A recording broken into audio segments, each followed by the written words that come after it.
Last month, OINP had announced that it is going to launch a new employer portal for their expression of interest system. Launching of this new employer portal meant the expression of interest that were already in the system would be withdrawn and the applicants would have to re-register new EOIs. OINP, as per their schedule, launched the new employer portal, and as per the new employer portal requirements, now we'll have to do some additional steps to get EOIs registered for OINP applicants. What are the changes? What are the steps? And what does OINP need from you going forth? This is what we are going to talk about in this video. So stay tuned until the end. Welcome back to the channel, guys. My name is Dhruv. I'm a regulated Canadian immigration consultant. At our firm FHCN, we assist all prospective immigrants with their immigration to Canada. If you are an aspirant, you need assistance, here is our contact information. Feel free to contact us and we'd be happy to assist you. If you would like to chat with me or any other RCIC in our firm, you can book an appointment. The link to book an appointment is in the description of this video. Now, talking about the OINP employer portal and EOI related changes, before we go into those details, let's quickly answer the comment of the week. This comment comes on our CC draw video, and the question is, do you think the draw will drop down to 513 if they do 4,000 invitations in the next round? That's a very good question, and my answer is I don't think it's going to go down to that level. With 3K invitations, the score is expected to drop to around 517 or 18, and with 4K, maybe another point or two drop. So I would assume if they do a 4K draw, then the cutoff scores would likely be around 516 or 515. But again, this is all speculation and prediction based on what I think. If they do 4K, I don't think they'll reach 513, but only one way to find out if they do a big draw. I hope this helps. Now, coming back to the OINP employer portal, on July 2nd, 2025, OINP has finally launched the new portal, and basically this is a new employer portal that the employer needs to use in order to create job offers, submit job offers ahead of submission of expression of interest by the applicants for the job offer related streams. Now, with this new process, what OINP ensures is that there is a valid job offer associated with every expression of interest that is submitted into the OINP EOI system, and hence anyone who was previously trying to submit EOIs without having their employer supporting them or without having a valid job offer will no longer be able to submit a job offer. Now, what is OINP's intent behind this? Maybe there were too many fake EOIs, or maybe there were too many ineligible expression of interest in the OINP system. Maybe the OINP wanted to weed this out. However, this new change has its benefits and disadvantages at the same time. The benefit being all the folks who will be in the pool would be genuine approved job offers with employers and the applicants being in unison. However, the disadvantage is that given the lot of extra bureaucratic steps that the employer may have to do even before the ITA, there is possibility that employers may not want to do it and they may deny their employees the advantage or the opportunity to apply for OINP under the job offer streams. Now, keeping aside OINP's motivation and keeping aside the effect of these changes on the applicants and employers, let's go into the details of the changes and talk about what needs to be done going forward. So guys, here on the screen, you can see the OINP's official page on how to use the employer portal for the Ontario Immigrant Nominee Program. And if we scroll here, we can see there is an overview. Then OINP has in detail provided the steps about accessing the portal, signing up for My Ontario, registering as an employer, completing the employer profile, add an employer contact, submit a job offer, and then submit an application for employer for approval of an employment position. Now, to give you some clarity with regards to the process, the OINP process going forth is as follows. Now, talking about the process from a high level with regards to different building blocks, we'll go into the details as we go further into the video. However, overall, the process is such. You can see on the screen, the process is that employer first submits a job offer. Once the employee and who is the applicant gets the job offer information from the employer, they can register an expression of interest. This expression of interest is essentially the EOI that goes into the portal for OINP pool. And now the applicant, who is also the employee in this case, is awaiting an ITA. If invited, then the employer needs to submit the position for approval and the applicant needs to apply. Now guys, here OINP has added a caveat. Even after the invitation is issued, the employer again has to apply for approval of an employment position, and they have 14 calendar days to do so.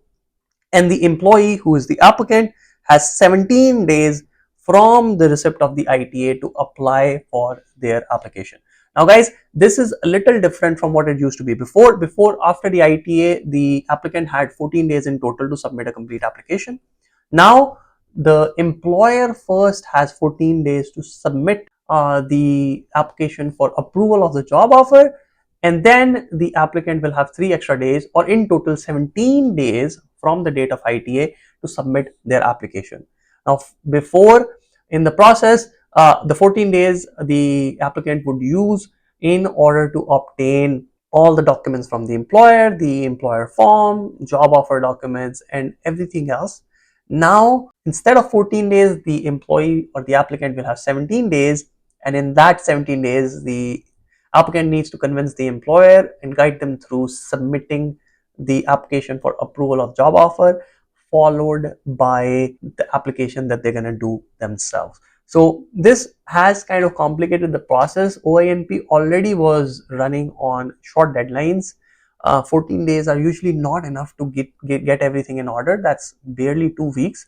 However, with this extra step involved and step that is more than paperwork, they have to get access to portals or log into portal and apply for approvals. This may lead to a little bit of delays from the employer and hence may impact the applicants as well. Now going forth, let's talk about different steps, right? So step 1 is simple. The employer needs to get access to the portal. So they basically have to register for My Ontario. Once they have, if they don't have an account, then they register. If they have an account, they can use the account, and then they go into the employer portal that the OINP has created. They have to register as an employer. Now step number 3 is about registering as an employer, and in this step it is all about all the information that is required from the employer to register. Now guys, the employer information that is required is all on this page. You require the CRA number, the legal name, operating name, address, phone number, website. You need to talk about who is the signing officer. You have to provide their information over here. Now guys, every business will have someone who has to then have the signing authority to be able to submit job offers or talk to OINP with regards to these applications, and that's the signing officer you put here. And this is how the profile is created, registered, and then the employer needs to complete their profile. Now guys, after all of this is done, this is essentially all the information that you have to obtain when previously you were filling the employer form. That was the PDF form by OINP. They are essentially digitalizing all of that, and now you have to fill all that information in the portal beforehand. After you have filled all that information, after you have created the profile and you have done the registration properly, then the next step is to submit a job offer. Now for submitting the job offer, the employer will need the information about the employee, the knock code, the duties, and all the information. You can find this in the guide, and the link to this is in the description of the video. But essentially, after submitting the job offer online, a job offer ID will be created for the job offer. Now the employer, after they submit the job offer, there is a 30-day period that the employee or the applicant has in order to submit their expression of interest. That means the job offer stays valid for 30 days after it is submitted. Using the job offer ID and the information from the employer, the applicant needs to make sure they submit their expression of interest. If they do not do it in the 30 days, the job offer will expire and the employer will have to do the new job offer registration following that. Now guys, once all of this is done, the applicant submits their expression of interest, then they wait for the ITA. Once the ITA is received by the applicant, then comes the next step, which is applying for OINP. And at that point, the employer, as you can see, step number 7, needs to submit an application for approval of an employment position. In this, again, they have to provide more information, as can be seen over here, about the position, about the wages, hours, and everything about the number of employees working for the employer. Again, all of this was essentially the same information that would go in the employer form previously, but now this has to be done online, again leading to delays in my opinion. But again, all of this needs to be done, and once the approval for job offer has been submitted, following that the applicant has to submit the complete application. And once the application is submitted, then finally you have made an application to OINP. Now guys, a lot of folks have this question that, can my employer appoint a representative to be able to submit job offers and all of these things on their behalf?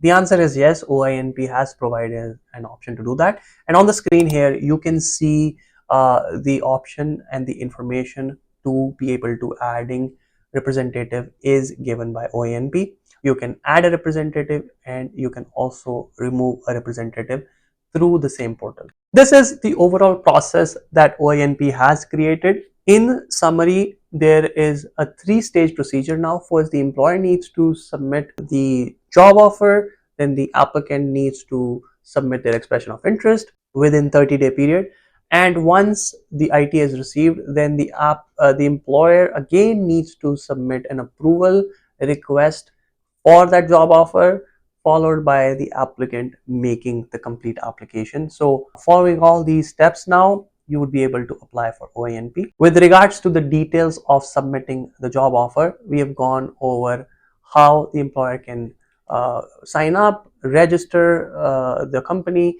create the job offer, and then submit the job offer, and how post ITA they can apply for an approval of the job offer. That's it for this video guys. If you like this video, please hit the like button, subscribe to the channel, and hit that bell icon so you are notified about any new video that we upload.